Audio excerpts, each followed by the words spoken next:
Amados, eu os convido a pegar suas Bíblias e abrir comigo em 1 Tessalonicenses, capítulo 4. 1 Tessalonicenses, capítulo 4, verso 1. Saudações da Igreja Presbiteriana de Cristo em Charleston, Carolina do Sul, de seus irmãos e irmãs de lá. Quero agradecer ao Senhor por meu amigo Josh Baez.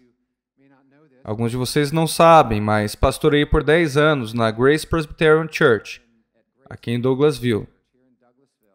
E Josh e eu nos tornamos bons amigos durante esses tempos, antes de ir para Charleston plantar uma igreja. 9 anos atrás.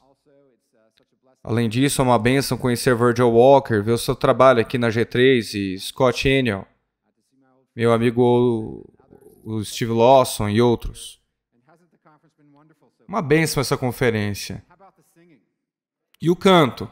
Nossa, a seleção de hinos foi excelente. Aqueles que ainda não foram convencidos de que precisamos cantar salmos e hinos, espero que isso te ajude a convencê-lo. Precisamos cantar salmos e hinos na igreja. Bem, veja comigo o capítulo 4 de 1 Tessalonicenses, versos de 1 a 8. Enquanto olhamos para esse tema importante, a santificação. Finalmente, irmãos, vos rogamos e exortamos no Senhor Jesus, que assim como recebestes de nós, de que maneira convém andar e agradar a Deus, assim andai, para que possais progredir cada vez mais. Vocês sabem os mandamentos que nós vos temos dado pelo Senhor Jesus. Essa é a vontade de Deus, a vossa santificação, que vos abstenhais da fornicação, e que cada um de vós saibais possuir o seu corpo em santificação e honra. Não da paixão da concupiscência, como os gentios que não conhecem a Deus. Ninguém oprima ou engane a seu irmão em negócio algum, porque o Senhor é vingador de todas essas coisas. Como também antes vos dissemos e testificamos. Porque não nos chamou Deus para a imundície, mas para a santificação. Portanto, quem despreza isso não despreza o homem, mas sim a Deus, que nos deu o seu Espírito. Nos versos 22 e 23 do capítulo 5 diz: Agora que o próprio Deus de paz o santifique completamente e que todo o seu espírito, alma e corpo sejam mantidos irrepreensíveis na vinda de nosso Senhor Jesus Cristo. Aquele que vos chama é fiel. Aqui está uma boa notícia. Ele certamente o fará. Que tal 2 Pedro, capítulo 3, versos 16 e 18? 17 e 18. Portanto, amados, sabendo disso, guardem-se para que não sejam levados pelo erro dos que não têm princípios morais, nem percam a sua firmeza e caiam. Cresçam, porém, na graça e no conhecimento de nosso Senhor e Salvador Jesus Cristo. A Ele a glória e honra para sempre. Amém. Oremos. Pai amoroso e misericordioso, nos curvamos à sua presença, Pai. Neste dia, olhando para Cristo, unidos a Ele pela graça, por meio da fé, justificados em sua presença e sendo santificados. Senhor, pedimos que nessa manhã nos ajude a entender melhor essa gloriosa doutrina da santificação. Uma doutrina que é tão frequentemente mal compreendida e que talvez possa estar no centro de todos os problemas na vida de nossas igrejas, por causa da nossa má compreensão.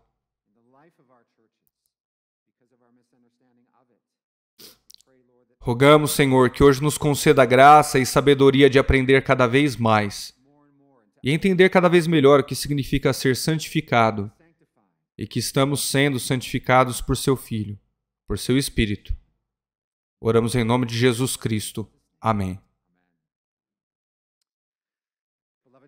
Amados, Deus está comprometido com a sua santificação. Deus está comprometido com a sua santificação, não apenas um pouco, Não apenas com a maior parte, mas as boas notícias é que Deus está mais comprometido com a sua santificação do que você. Deus quer ouvir suas orações como um pai amoroso, mais do que você deseja orar como um filho imperfeito de Deus. Ele está comprometido com a sua santificação. Deus te ama com amor eterno.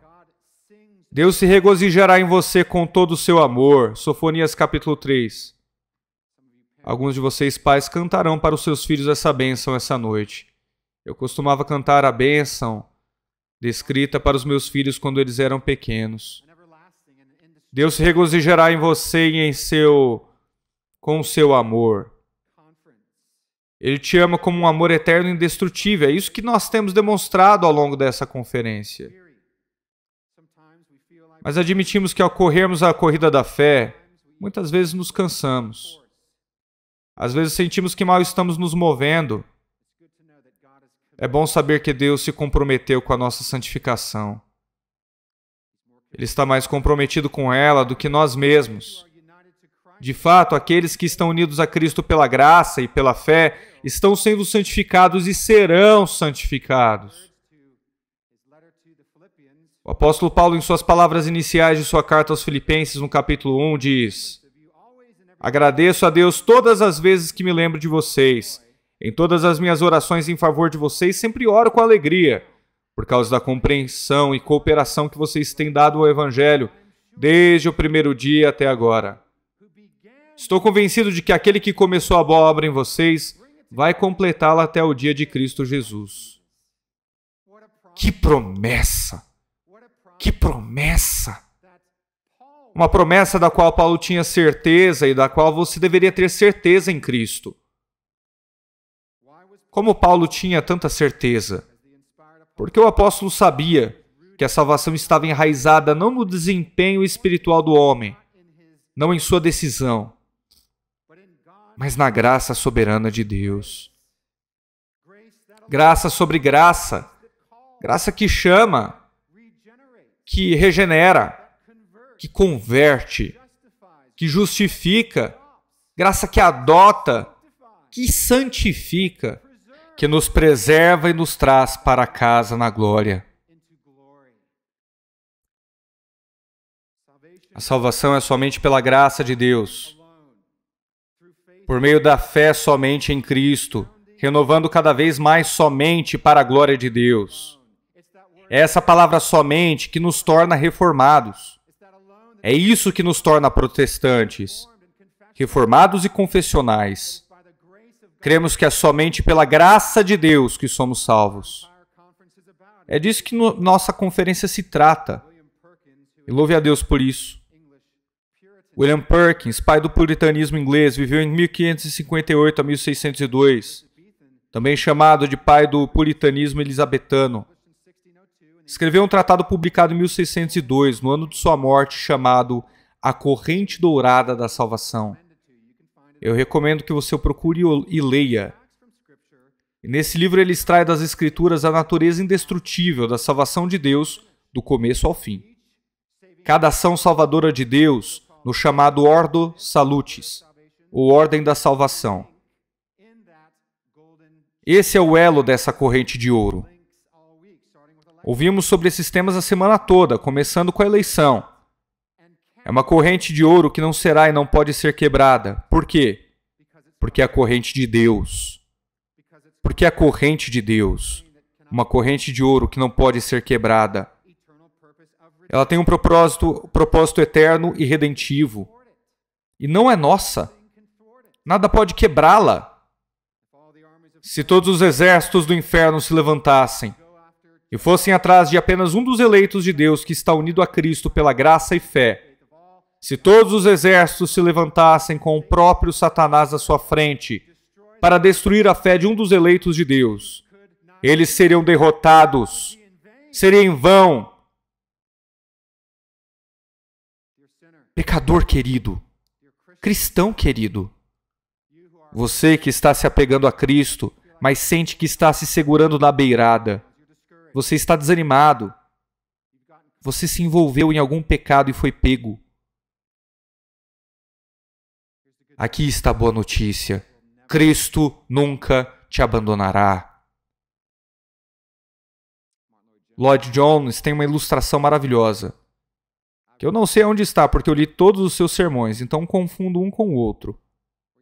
Mas ele diz que, quando Deus agarra alguém, é como um pai que segura a mão do filho na calçada para atravessar a rua. O pai aperta a mão do filho. O pai segura a mão do filho com tanta força, que mesmo que o menino tentasse se soltar, ele não conseguiria. A santificação é o compromisso de Deus em nos santificar. E é também a sua exortação, porque é a sua sinergia dizendo: segure firme em mim, mas é eu quem te seguro. Você está segurando Deus que está te segurando. Ele vai me segurar sempre, que alegria! É uma grande bênção que Deus tem para nós. Ele não perderá nenhum daqueles a quem se propôs salvar. E se Ele é por nós, quem será contra nós? Romanos 8,35. Quem nos separará do amor de Cristo? Não é disso que estamos falando essa semana? Quem nos separará do amor de Cristo? Será tribulação, ou angústia, ou perseguição, fome, nudez, ou perigo ou espada? Como está escrito: por seu nome somos entregues à morte, considerados como ovelhas para o matadouro. Essa foi a experiência dos apóstolos e dos primeiros cristãos. Nada, diz Paulo. Em todas essas coisas somos mais que vencedores por meio daquele que nos amou. Pois estou certo de que nem morte, nem vida, nem anjos, nem principados, nem coisas do presente, nem do porvir, nem poderes, nem altura, nem morte, nem qualquer outra criatura será capaz de nos separar do amor de Deus em Cristo Jesus, nosso Senhor. Um dos elos dessa corrente de ouro, é claro, é a santificação. Deus se comprometeu com nossa santificação completa, e isso é uma parte significativa das boas novas do Evangelho. Por sua poderosa graça, Deus redime e transforma os pecadores. Ele justifica e santifica aqueles a quem salva. É impressionante o antinomismo na pregação de hoje. Praticamente ignora 80% do Novo Testamento, onde os apóstolos que chamavam para crer no Senhor Jesus Cristo e ser salvo, também nos explicam no indicativo o que Deus fez por nós. E então, eles nos explicam que em Cristo nós devemos viver a vida cristã. Como crescer na graça, no conhecimento de nosso Senhor Jesus Cristo. Ele justifica e santifica aqueles a quem Ele salva. Cristo compra e purifica aqueles a quem Ele redime por seu sangue. Pense assim. Um restaurador de instrumentos antigos vai a uma liquidação e compra um violino quebrado. O instrumento está em tão mau estado e coberto com tanta poeira e sujeira que ninguém reconhece sua beleza ou potencial. Depois de comprar o violino, ele inicia um processo de restauração. Isso leva muito tempo. Cada parte do violino está arruinada. Primeiro, o novo proprietário começa a limpar as camadas de poeira e sujeira. Depois de terminar o processo de limpeza, ele passa a consertar os inúmeros arranhões, solavancos, amassados e rachaduras na madeira. E finaliza o processo com um bom polimento. As cordas do violino são muito antigas e precisam ser removidas e substituídas. Depois tem o arco, e é muito trabalho. Toda a restauração visa o violino ser restaurado de maneira como foi projetado para parecer, como foi projetado para funcionar, e criado para tocar e apresentar-se. E ele volta a fazer belas músicas nas mãos do Mestre. Isso é santificação. Deus comprou tesouros com o sangue de Cristo. E então o Espírito Santo começa esse longo processo de renovação e restauração. Mais e mais purificação de nossa natureza, da poluição do pecado, e cada vez mais nos conformando à imagem de nosso Salvador, Nosso Senhor Jesus Cristo, crucificado e ressurreto. Este é um processo ao longo da vida. Você já se cansou, santo querido? Você já está cansado, como se isso não fosse acontecer? Aqui estão algumas boas notícias para você. Se você está em Cristo, está acontecendo. Não há dúvida de que está acontecendo. Duvidar que isso está acontecendo é duvidar do poder de Cristo. É duvidar da obra do Espírito em sua vida, que Deus prometeu fazer na sua vida. Ele está operando. Recentemente, um novo bairro foi inaugurado atrás de nós e meu vizinho plantou há cerca de 1 ano e meio alguns arbustos. E eles eram pequenininhos. Eu estava conversando com ele um dia desses e ele disse: isso vai crescer e me dar sombra. Vai me dar sombra. E eu pensei: tá bom, você está falando, né? E depois de 1 ano e meio, eles cresceram e lhe deram sombra. É incrível quando pensamos no crescimento desses tipos de árvores e arbustos. Se você observá-los, olha para eles, você não vê crescimento algum. É difícil ver crescimento. Mas com o tempo as coisas crescem. E se você é cristão há 20 anos, existem coisas que você deveria ser capaz de olhar para trás e dizer: puxa, o Senhor trabalhou em minha vida. Vou me fortalecer na minha fé. Existe também aquela compreensão de que quanto mais eu cresço na semelhança de Cristo, mais eu vejo meu próprio pecado também. E é por isso que algumas das pessoas mais humildes falam sobre si mesmas em termos tão autodepreciativos. Porque estão próximas de Jesus. E quando você está perto de Jesus e está comungando com Ele com tanta intimidade, você vê seu próprio pecado e sua própria corrupção restante de maneira clara. Essa é uma imagem da santificação. Deus nos compra com o sangue de Cristo e então começa esse longo processo de restauração, renovação e santificação. Esse processo vitalício produzirá frutos. E tudo isso para a glória de Deus e de seu Filho Jesus Cristo, que nos comprou com seu sangue para que fôssemos santificados.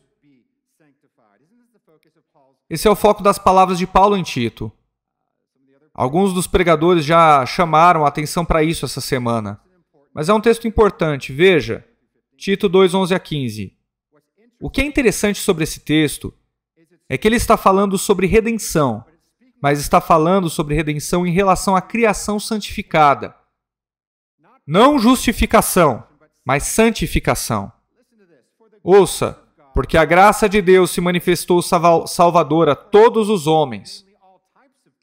Ela nos ensina a renunciar à impiedade e às paixões mundanas e a viver de maneira sensata, justa e piedosa nessa era presente, enquanto aguardamos a bendita esperança, a gloriosa manifestação de nosso grande Deus e Salvador, Jesus Cristo. Ele se entregou por nós a fim de nos remir de toda a maldade e purificar para si mesmo um povo particularmente seu, dedicado a praticar boas obras. E é isso que você deve ensinar, exortando-os e repreendendo-os com toda a autoridade. Ninguém o despreze por isso. Escute, pregadores. O fato é que a graça salvadora de Deus em Cristo é muito maior e mais abrangente do que se pode imaginar.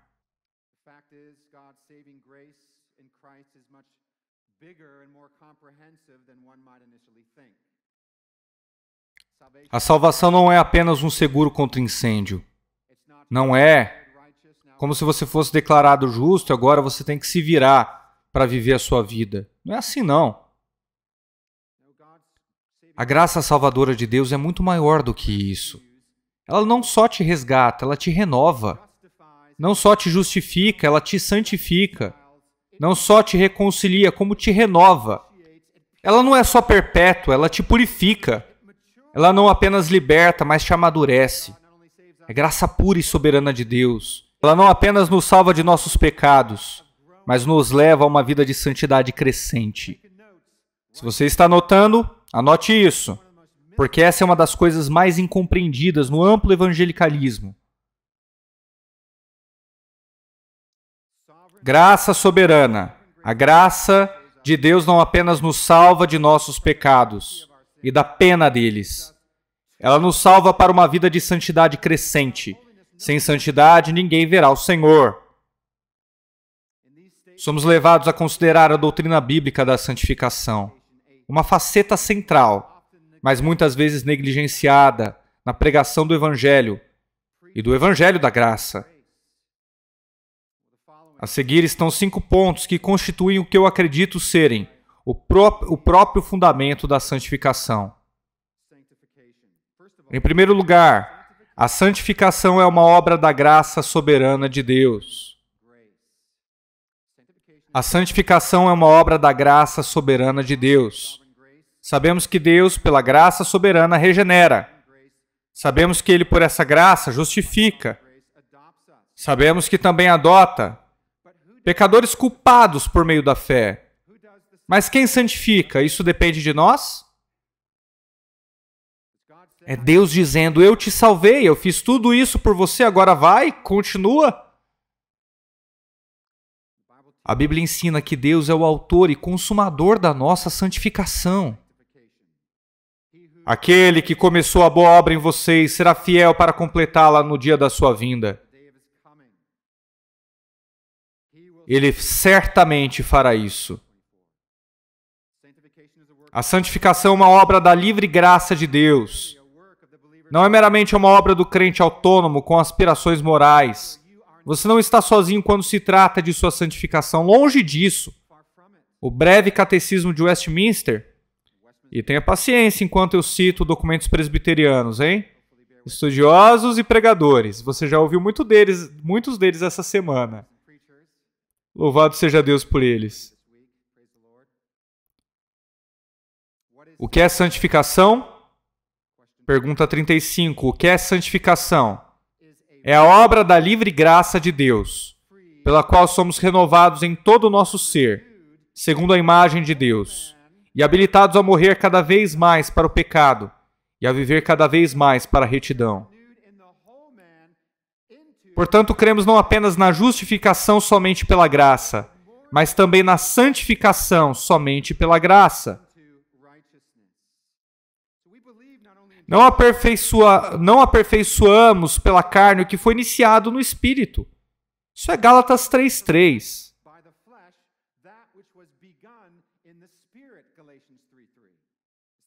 É a heresia dos Gálatas.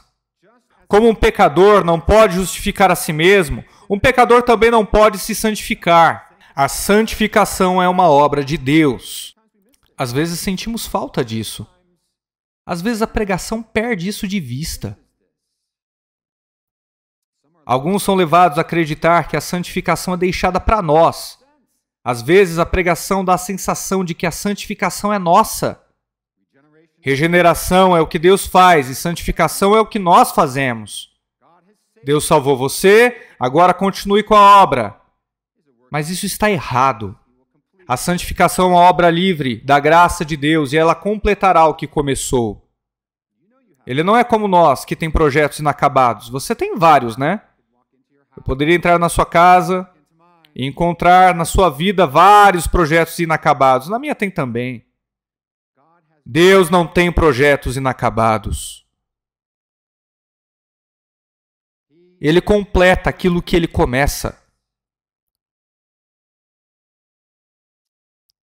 Cristo promete santificar sua noiva. Homens, vocês amam suas esposas? Respondam. Amam? Josh, próxima conferência já temos um tema, hein? Vamos falar de casamento que a coisa tá feia. Tô brincando. Eu sei que vocês amam suas esposas. Vocês querem que elas sejam como Cristo. Vocês querem que elas cresçam na semelhança de Cristo. Crescer na graça e no conhecimento de nosso Senhor Jesus Cristo. Um homem em Cristo está comprometido com a santificação de sua noiva. Os maridos da igreja amam suas esposas como Cristo amou a igreja e se entregou por ela para que ela pudesse ser santificada. Verso 26. para que ele pudesse santificá-la, tendo-a purificado pela lavagem da água com a palavra, e apresentar a igreja a si mesmo com esplendor sem mácula, nem ruga, nem coisa semelhante, para que fosse santa e irrepreensível. Ele é fiel e certamente o fará. É claro que a santificação, embora seja uma obra soberana de Deus, não é desprovida de esforço espiritual por parte do crente. E vamos considerar isso em alguns minutos. Mas o segundo fator que quero que pensemos é que a santificação é uma bênção salvífica de uma união com Cristo. A santificação é um benefício salvífico da união com Cristo. A união com Cristo está no cerne do Evangelho. Está no cerne do Evangelho. John Murray a chama de verdade central de toda a doutrina da salvação. Há muitos benefícios salvíficos maravilhosos, é claro, que fluem da união do crente com Cristo. De fato, quando uma pessoa se une a Cristo, ela é trazida da morte espiritual para a vida espiritual. Isso é o que acontece quando alguém nasce de novo. Ouvimos isso várias vezes essa semana e vale a pena repetir. A regeneração precede a fé. A fé é o dom de Deus, para que ninguém se glorie. Não exercemos fé, e então nascemos de novo. Nascemos de novo, e então exercemos fé. Amém? Se fosse ao contrário, poderíamos nos vangloriar. Senhor, obrigado, porque não sou como aquele tolo ali que não está exercendo fé. Aliás, quando agimos com esse tipo de arrogância como o povo reformado que somos, não estamos adotando a plena doutrina reformada. A arrogância não tem lugar na igreja reformada. Porque se tem, não estamos aplicando a nossa teologia. A união com Cristo está no centro do Evangelho. E quando uma pessoa está unida a Cristo, ela é trazida da morte espiritual para a vida espiritual. Regeneração, perdoados pelos pecados e considerados justos unicamente com base na pessoa e obra consumada da justificação de Jesus Cristo e aceitos entre os amados como filhos e herdeiros da vida eterna. Adoção e glorificação. E às vezes negligenciamos ao não enfatizar que a santificação também é um benefício da união com Cristo. Uma vida de crescimento na graça é o Espírito produzindo fruto na nossa união com Cristo.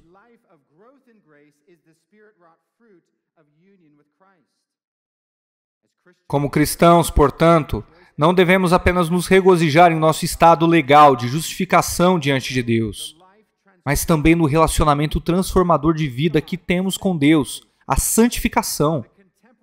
O movimento contemporâneo da graça, como alguns o chamam, marginalizam e minimizam isso. Eles falam sobre justificação o dia todo, e nós deveríamos estar falando sobre isso o dia todo também, mas não às custas da santificação.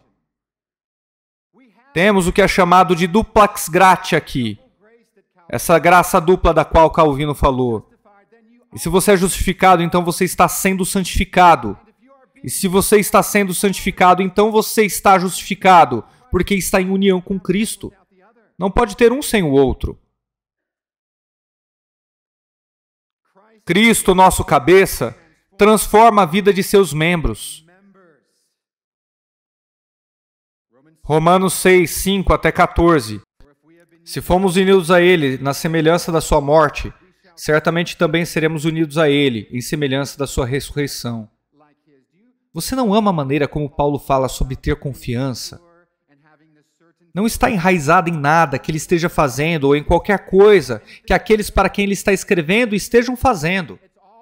Está tudo fundamentado na pessoa e na obra consumada de Jesus. Eu me sentei em um avião exausto. Acho que por pregar em uma conferência como essa. E eu entrei e eu só queria sentar e descansar. Eu estava com meus fones de ouvido e eu ia assistir a algo no meu iPad. E eu me sento e olho, e tem uma mulher do meu lado que está lendo um livro. E ela abriu em um capítulo que falava sobre a ceia do Senhor. E o autor do capítulo é um pastor que costumava ser presbiteriano e se tornou um católico romano. Bom, acho que eu não vou relaxar nesse voo porque eu não posso evitar uma conversa. Tá bom, vai, eu sei que vocês também não iam conseguir se estivessem lá. Se você vê essa oportunidade, você tem que aproveitar. Eu disse, você é cristã? E ela disse, sim, sou cristã, sou católica. E eu disse, ah, tá. Estou interessado no livro que você está lendo aí. Também tenho muito interesse na ceia do Senhor. E ela disse, ah, legal. E assim começamos a conversar. E depois de ouvi-la, perguntei sobre ela, sua fé católica. E ela disse que estava voltando de uma peregrinação no exterior. E ela falou sobre como está muito empenhada em ir às missas todos os dias e em peregrinações regulares ao redor do mundo, a locais sagrados na Igreja Católica. Ela compartilhava comigo sobre a sua piedade católica e eu disse, posso te fazer uma pergunta? Ela disse, claro. Eu disse, eu acho que você é muito piedosa, você tem certeza que vai para o céu? Porque você é muito rica em boas obras. E ela disse, não, eu não tenho certeza, isso me faz uma católica ruim, eu acho. E eu disse, não, isso faz de você uma católica coerente. É, faz. Faz de você uma arminiana coerente, uma semi-pelagiana coerente. Como você pode ter certeza se parte da sua salvação está baseada naquilo que você faz? Então ela me perguntou... Ela me disse, eu acho que é meio arrogante dizer que eu vou para o céu. E aí ela me perguntou, e você? E eu disse, eu acredito que eu vou para o céu. Eu tenho certeza que sou salvo. E ela falou, sério? E então eu sei que ela provavelmente pensou que eu sou arrogante, mas eu disse, você sabe por que não é arrogância manter a minha posição? E ela perguntou por quê? E eu disse, porque não é por causa de algo que eu fiz. Ou estou fazendo, ou farei. A minha esperança está nisso. Aquilo que Cristo fez por mim. E Ele fez tudo. E eu disse, é por isso que protestantes e católicos se separaram há muito tempo, nos dias da Reforma Protestante. E eu disse, eu vou te mandar algo. É um comentário de um homem chamado Martinho Lutero sobre o livro de Gálatas, e eu encorajo você a ler. Leia, que é aqui que a divisão acontece. Mas aqui vemos também Paulo confiante por causa de Cristo e não de si mesmo. E ele diz, sabemos no verso 6 que nosso velho homem foi crucificado com ele, para que o corpo do pecado seja desfeito, para que não sejamos mais escravos do pecado, pois aquele que morreu foi liberto do pecado. Ora, se já morremos com Cristo, cremos que também com ele viveremos. Sabemos que Cristo, ressuscitado dentre os mortos, nunca mais morrerá. A morte não tem mais domínio sobre ele. Querido, porque a morte não tem mais domínio sobre ele, e você está unido a ele pela graça por meio da fé, isso significa que a morte não tem mais domínio sobre você. Você foi liberto do poder do pecado e da penalidade do pecado. Portanto, não viva mais nele. Seja quem você é. Eu estou empolgado, né? Ele morreu para o pecado de uma vez por todas, mas quanto a viver, vive para Deus. Portanto, vocês também devem ser considerados mortos para o pecado e vivos para Deus em Cristo. Não reine mais o pecado em seu corpo mortal para fazer vocês obedecerem às suas paixões. Não apresentem seus membros ao pecado como instrumentos de injustiça, mas apresentem-se a Deus como aqueles que foram trazidos à morte para a vida, e seus membros a Deus como instrumentos de justiça. Pois o pecado não terá domínio sobre vocês, pois vocês não estão debaixo da lei, mas da graça. A propósito, isso não significa que você não está mais debaixo da lei ou que você não precisa mais se atentar à lei. Existe aqui o que se chama de terceiro uso da lei, como guia para a vida cristã. Se isso significa apenas que você não está debaixo das exigências esmagadoras da lei, pela qual deve obedecer para ser salvo. O cristão não está debaixo do pacto das obras, você está debaixo do pacto da graça.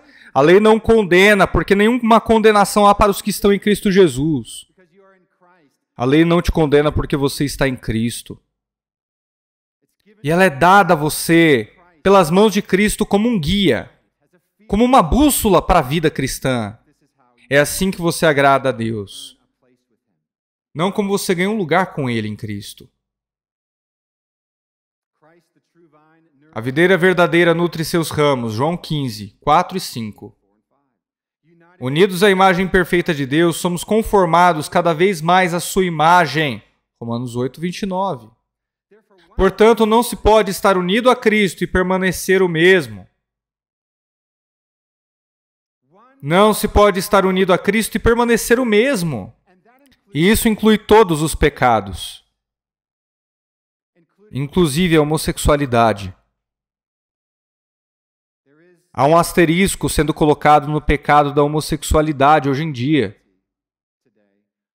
que diz que devemos simplesmente cuidar dos cristãos que têm a homossexualidade, mas não requer nenhum tipo de libertação para eles. O que eles fazem é tentar comparar isso com os métodos seculares de tentar remover desejos homossexuais por meio de terapia de choque. Eles estão confundindo isso com a crença em uma robusta doutrina de santificação.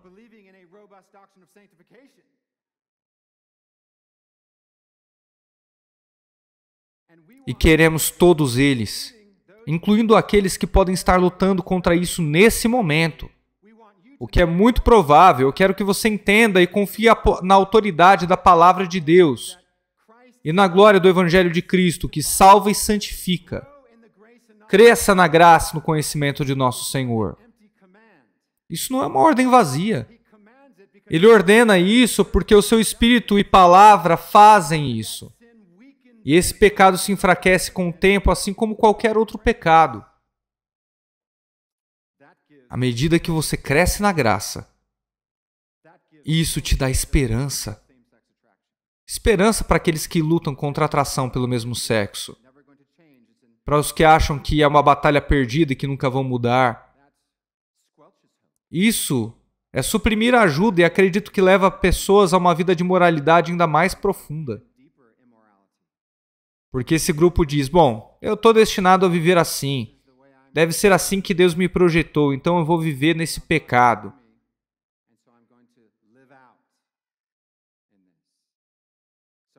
Alguns desses novos movimentos estão causando grande confusão. Movimentos como o Revoice estão causando grande confusão. Eu tenho amigos que estão no Senhor, que amam o Senhor, que estão unidos a Cristo e que renunciam a tudo em nome da piedade e renunciam ao título de cristão gay. Tenho amigos que vêm até mim e dizem, estou feliz que o Revoice não existia quando eu vim a conhecer a Cristo. Porque se existisse, eu estaria muito confuso agora. Mas graças a Deus que unidos a Cristo temos a promessa de que somos justificados e que estamos sendo santificados, cada vez mais conformados ao Senhor Jesus. É importante destacar a diferença entre justificação e santificação para aqueles que podem estar confusos. A justificação é a declaração de uma vez por todas que aborda a nossa profunda culpa e alienação de Deus. A santificação progressiva é o processo contínuo que destrói a corrupção remanescente do pecado em nós e aumenta o fruto da justiça. Romanos 5, 1 e 2. Romanos 8, 12 e 14. Filipenses 1, 9 a 11. E em Westminster Catecismo Maior, pergunta 77. Eu encorajo você a ler isso. A pergunta é, em que difere a santificação e justificação? Ainda que a santificação seja inseparavelmente unida com a justificação, contudo elas diferem nisto. Na justificação, Deus imputa a justiça de Cristo, e na santificação, o seu Espírito infunde a graça e dá forças para a exercer. Na justificação, o pecado é perdoado, na santificação, ele é subjugado. Aquela liberta todos os crentes igualmente da ira vingadora de Deus, e isto perfeitamente nesta vida, de modo que eles nunca mais caem em condenação. Esta não é igual em todos os crentes, e nesta vida não é perfeita em crente algum, mas vai crescendo para a perfeição. Em outras palavras, justificação e santificação são benefícios distintos, mas inseparáveis de nossa união com Cristo. Nunca temos um sem o outro. E negociar ou confundir qualquer uma dessas doutrinas centrais é comprometer o próprio Evangelho. Em terceiro lugar, a santificação é definitiva e progressiva. A santificação é definitiva e progressiva. A gramática da palavra de Deus nos ensina que os crentes são santificados. Os crentes são santificados, ou seja, a santificação definitiva, e estão sendo santificados no presente, ou seja, a santificação progressiva. Fomos separados como santos e, portanto, chamados a ser santos. Somos separados como santos e somos chamados para ser santos. 1 Coríntios, capítulo 1, versos 2. A igreja de Deus que está em Corinto, aos santificados em Cristo Jesus, que Ele chamou para serem santos, com todos os que estão em todo lugar, invocando o nome de nosso Senhor Jesus Cristo, Senhor deles e nosso. 13 a 14. Portanto, estejam com a mente preparada, prontos para a ação.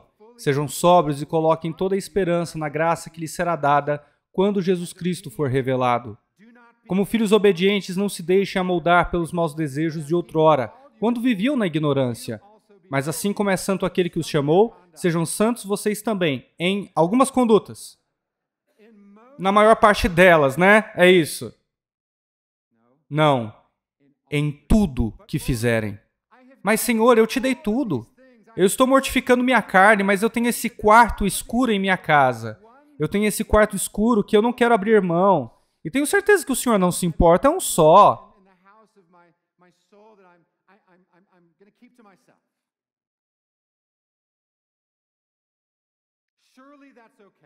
Tá tudo bem, né? É um só. Eu vou só me agarrar nesse pecadinho aqui. Nesse rancor contra um membro da família. Ou contra um chefe. Um dia eu aconselhei um casal, muitos anos atrás. Eles estavam no final dos anos 60, início dos 70. E nós estávamos trabalhando em algumas questões, um deles disse, sabe qual é o problema? 30 anos atrás você disse algo para mim que foi tão doloroso, e eu decidi que naquele momento eu fecharia o meu coração para você para sempre.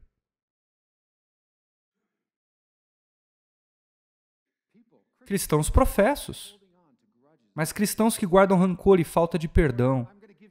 Senhor, eu vou te dar tudo, mas vou me apegar a isso aqui, vou fazer disso o meu ídolo. Vou me ancorar na pornografia e no pecado sexual. Isso está devastando a igreja. Devastando a igreja. Os seminários são invadidos por isso. Eu acredito que muita da pregação hoje em dia é fraca, porque os homens têm pecados secretos. E duas coisas acontecem em um púlpito quando os homens têm pecados secretos.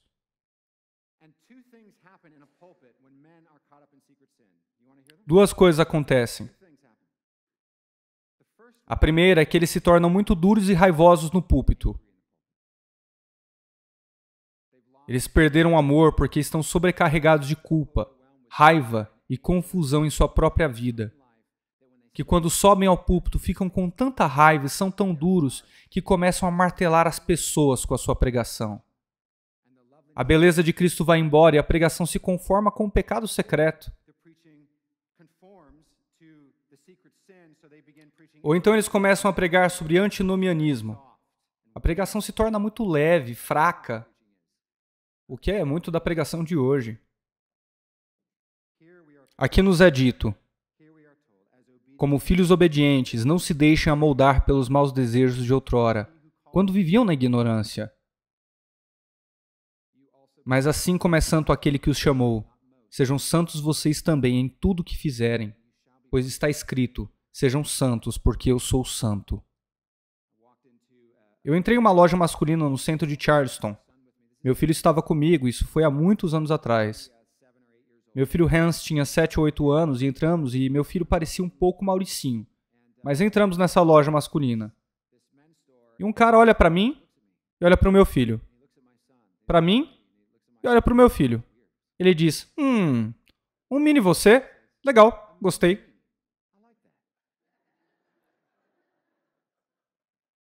Agora é claro que isso trouxe grande alegria ao meu coração. Eu amo e valorizo meu filho. A ideia é que ele é meu reflexo. Parecido comigo.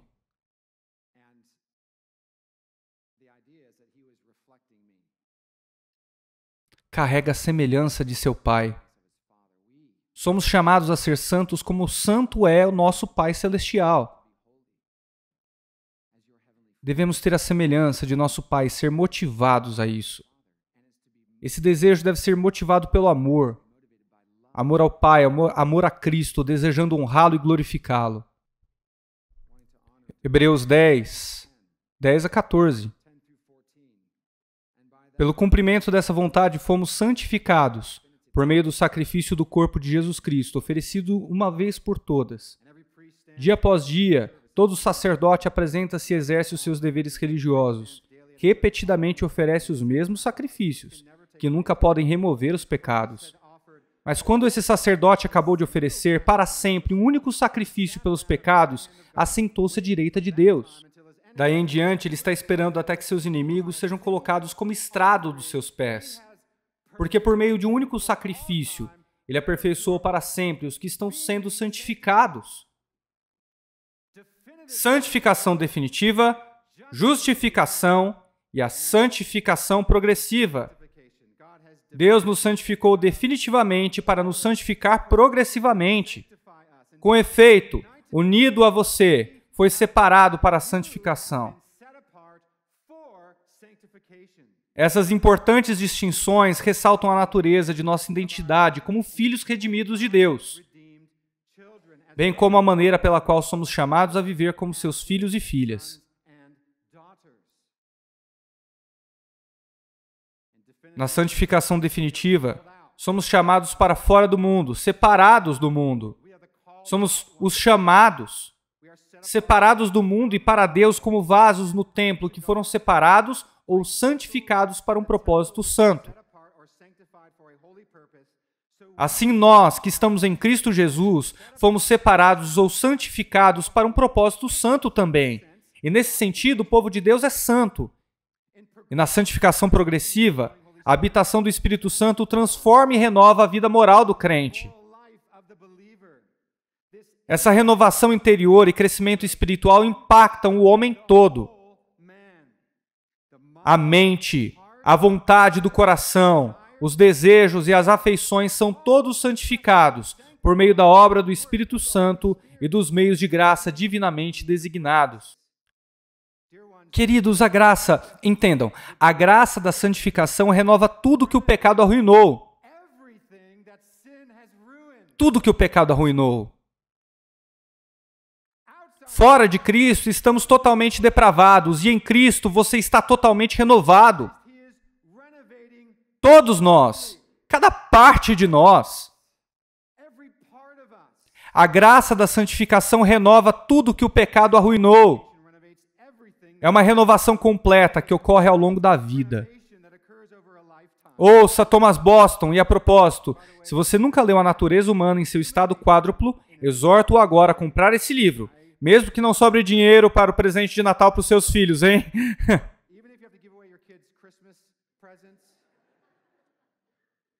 Vá pegar esse livro e devore-o, e depois leia-o novamente e dê a um amigo.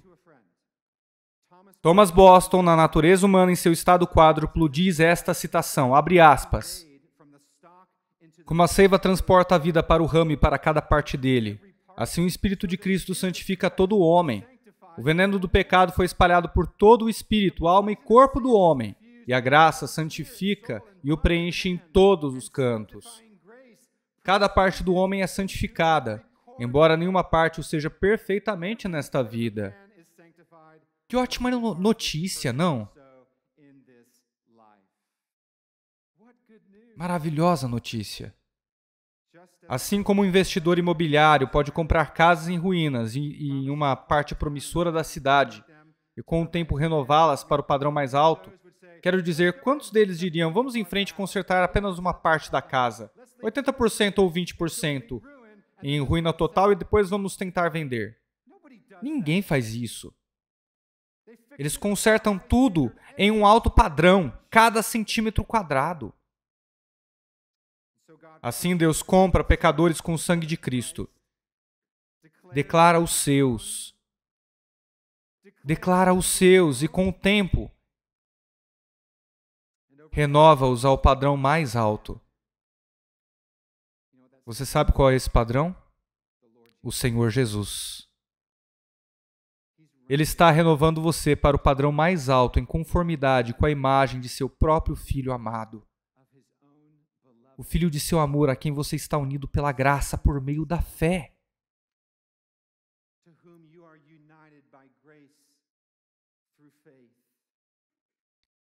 E isso é importante, muito importante. O fim de nossa santificação é ser conformado à imagem de Cristo, nosso irmão mais velho, nosso Salvador crucificado e ressurreto, ascendido e exaltado. Não é isso que Paulo deixa claro em Romanos 8, 29 e 30?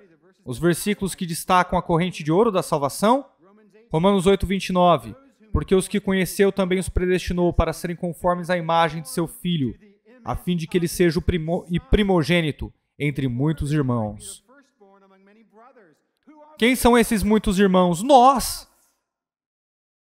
Somos nós unidos a Ele. E aos que Ele predestinou, Ele também chamou. E aqueles a quem chamou, também justificou. E também glorificou. Por que tempo passado no verbo glorificou? Mesmo agora você está sentado com Ele nos lugares celestiais de Cristo. E seu lugar no céu é tão seguro quanto o dele. Por isso, tempo passado. Deixe isso te dar esperança quando você estiver tendo um dia ruim. Efésios 4, 11 a 13. E ele deu alguns como apóstolos, profetas, evangelistas, pastores e mestres, para equipar os santos para a obra do ministério, para a edificação do corpo de Cristo, até que todos alcancemos a unidade da fé e o fim do conhecimento do Filho de Deus. A verdadeira masculinidade, à medida da estatura da plenitude de Cristo. Essa é a masculinidade final a ser conformado, à imagem de Cristo.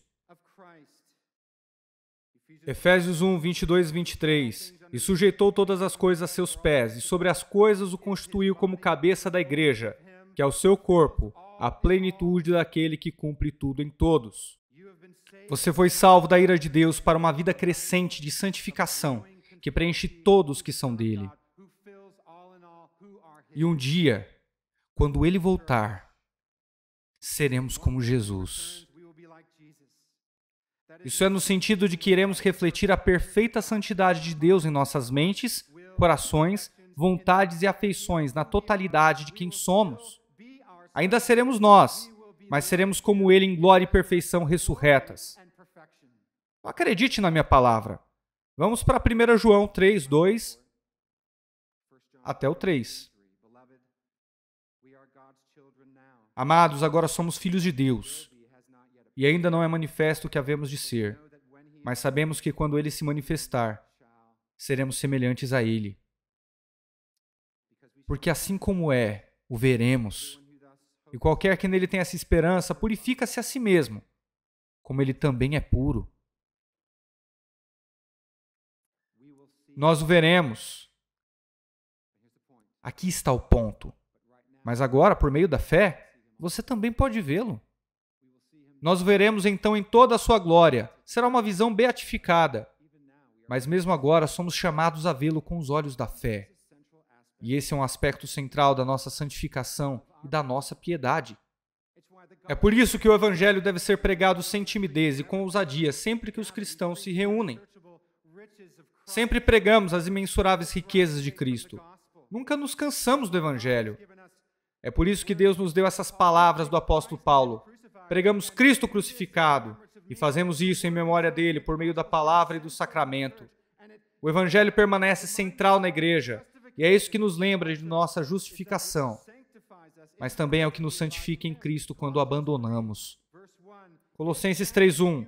Se, pois, fostes ressuscitados com Cristo, unidos com Cristo, se fostes ressuscitados com Cristo, buscai as coisas que são do alto, onde Cristo está sentado à direita de Deus. Pense nas coisas do alto, não nas coisas da terra. Pois você morreu e sua vida está escondida com Cristo em Deus.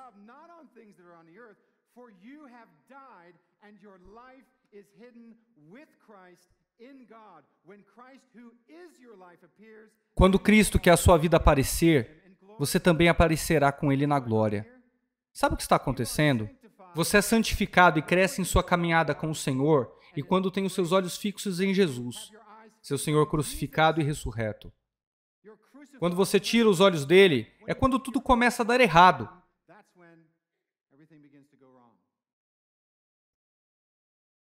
E por isso Paulo diz aos cristãos: custa você manter os olhos nas coisas do alto?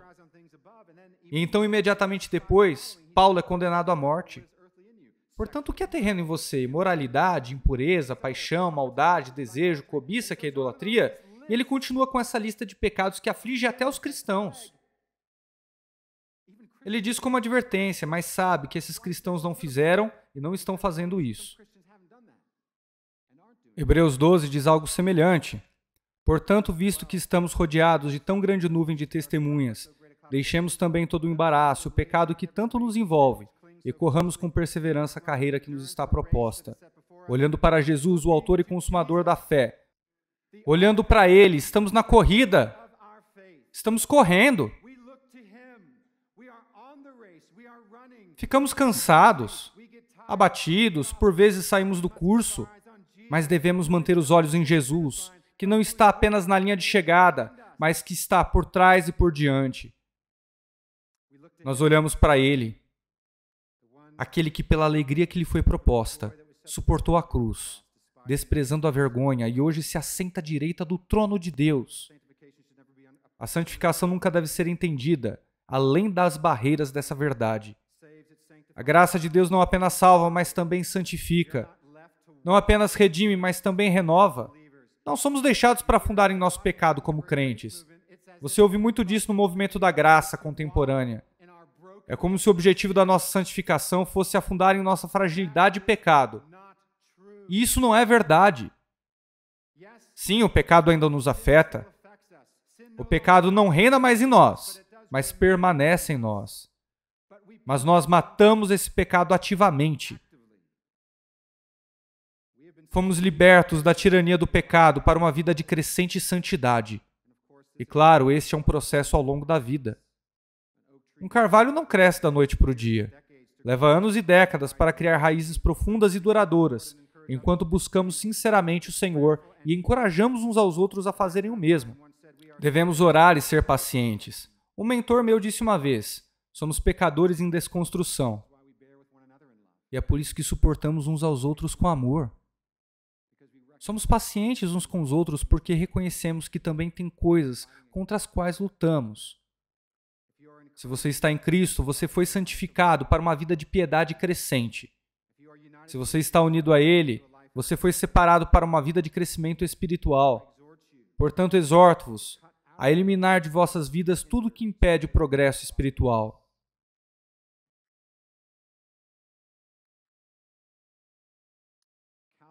Calvinistas podem ir para o inferno. Reformados. Você pode ler todos os seus autores reformados favoritos e ainda assim perecer eternamente. Se você não está unido a Cristo, se você não está colocando sua esperança e sua confiança nele, e se você está se apegando ferozmente ao pecado e aos padrões de pecado, a Bíblia deixa claro que é muito provável que você não seja dele. Teste a si mesmo para ver se você está na fé. Se você é viciado em pornografia e olha para imagens como essas e diz: não, pelo menos eu não estou fazendo, só estou olhando, estou desse lado da tela. Isso é mentira do diabo.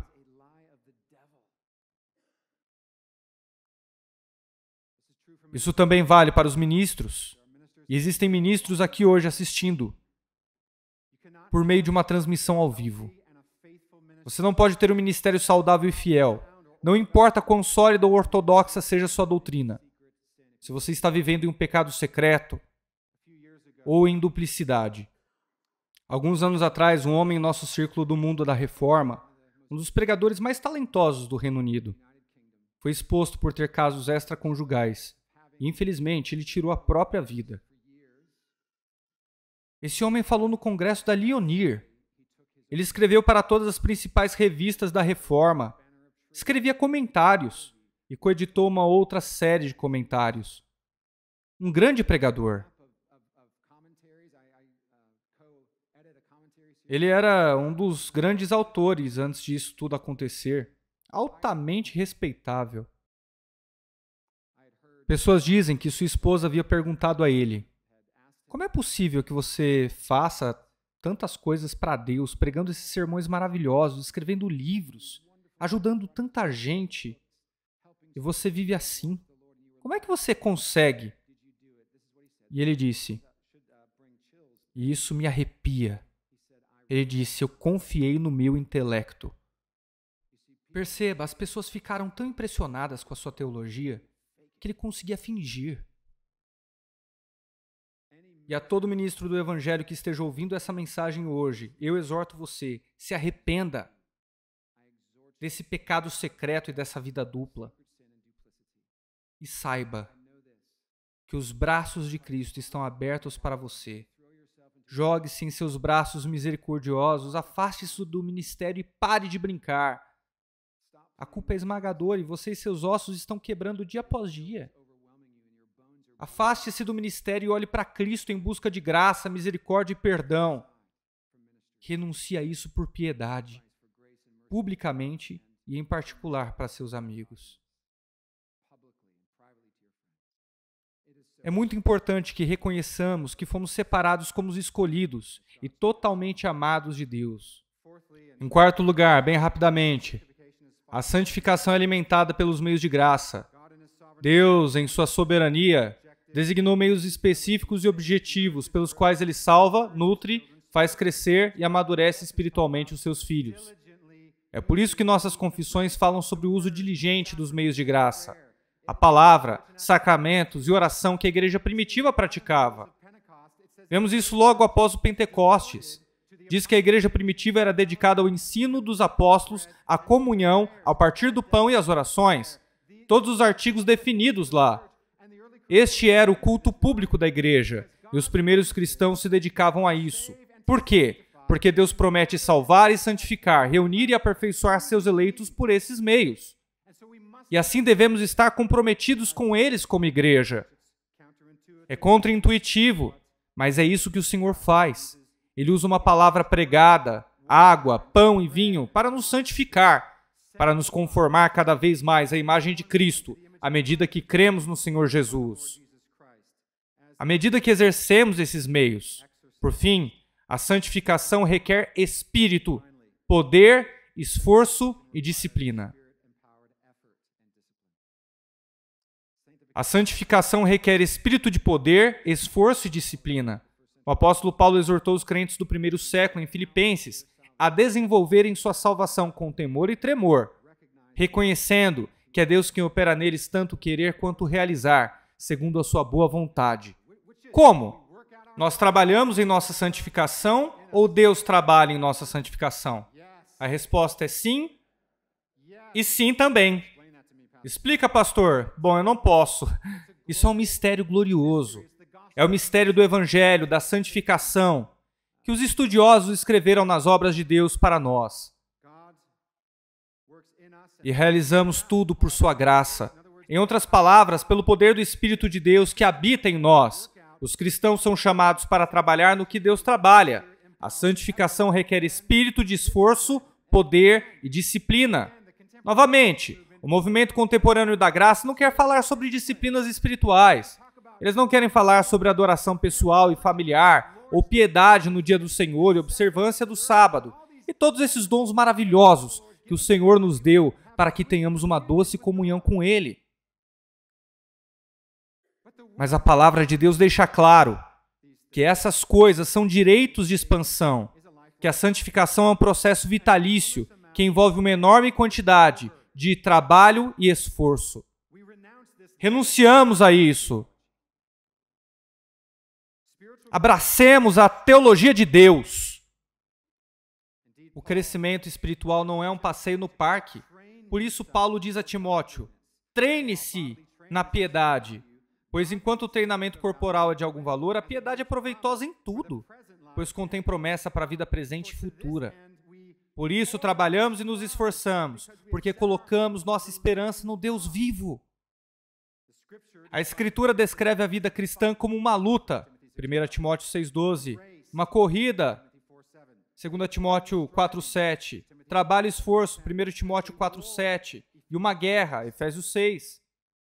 Salvo pela graça de Cristo e liberto da tirania do pecado, somos chamados a esquecer o que ficou para trás e avançar para o que está à frente e avançar em direção ao objetivo. Filipenses 3.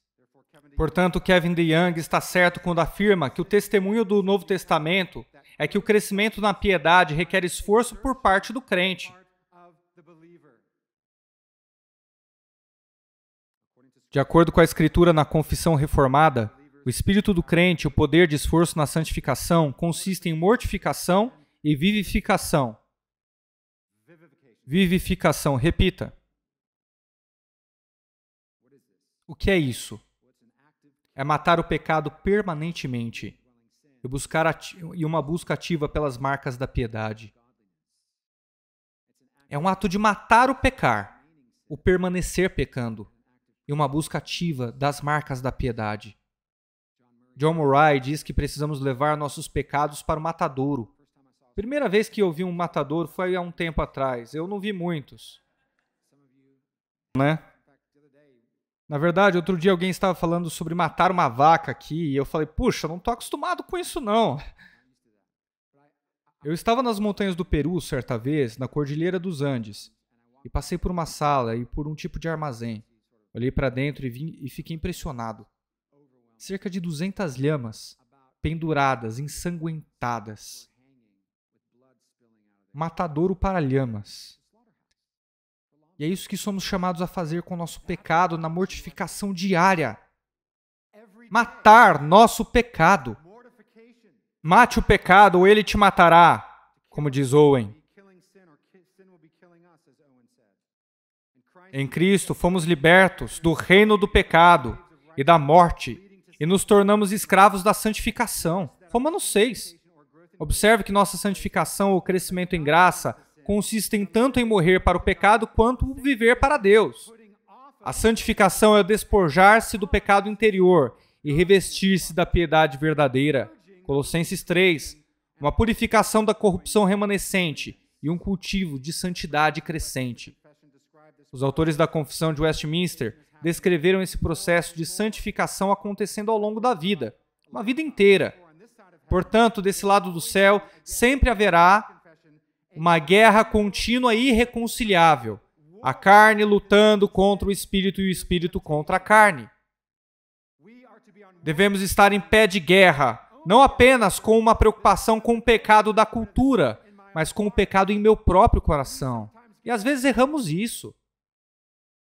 E parecemos tão hipócritas, sempre apontando todos os pecados dos outros, mas raramente apontamos o nosso próprio pecado, percebendo os pecados escondidos em nossos próprios corações e vidas. Irmãos, estamos em uma guerra irreconciliável com o pecado remanescente dentro de nossos próprios corações. Como Paulo, podemos ter a certeza de que aquele que começou a boa obra é fiel e justo para concluí-la até o dia de Cristo. Jesus sabia disso, querido cristão. Você pode estar um pouco desanimado em sua vida cristã agora, talvez devido a um pecado pessoal, talvez você esteja sofrendo, talvez você esteja passando por um momento difícil, mas Deus está comprometido com a sua santificação. Ele está operando a vontade dele em você. Ele está conformando você à imagem de Cristo. Ele está trabalhando em sua vida. Mesmo que ele esteja no controle de tudo, você pode segurá-lo com mais firmeza, exercitando o que a palavra de Deus nos diz para exercitarmos, para que nossa comunhão com Deus se torne mais forte. A sua união com Cristo nunca muda, não sofre variações. A união de Cristo com você permanece a mesma em seu melhor dia e em seu pior dia. A união dele com você é igual. Mas a sua comunhão com Cristo tem altos e baixos. E eu sei que você quer que ele cresça e não que ele diminua. Então exercite a vida cristã para o uso diligente dos meios de graça. Busque o Senhor em sua palavra, mortifique seu pecado e viva mais e mais para o Senhor em justiça.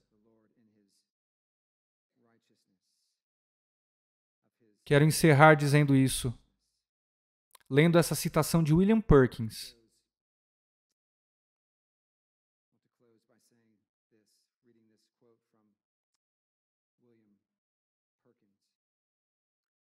Não devemos apenas conhecer e crer que Cristo morreu por nossos pecados e ressuscitou para nossa justificação, mas devemos trabalhar para sentir o poder e a eficácia de sua morte, matando o pecado em nós e a virtude da sua ressurreição, elevando-nos à novidade de vida.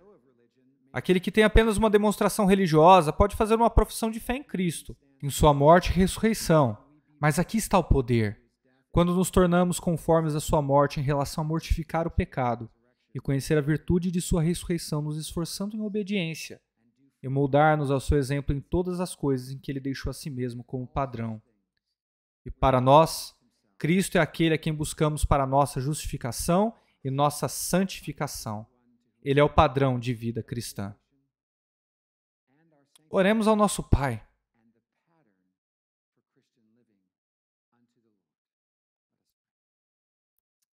Agradecemos esse tempo juntos, considerando a doutrina da santificação para esta conferência. Oramos te bendizendo por seu Espírito e oramos em nome de Jesus. Amém.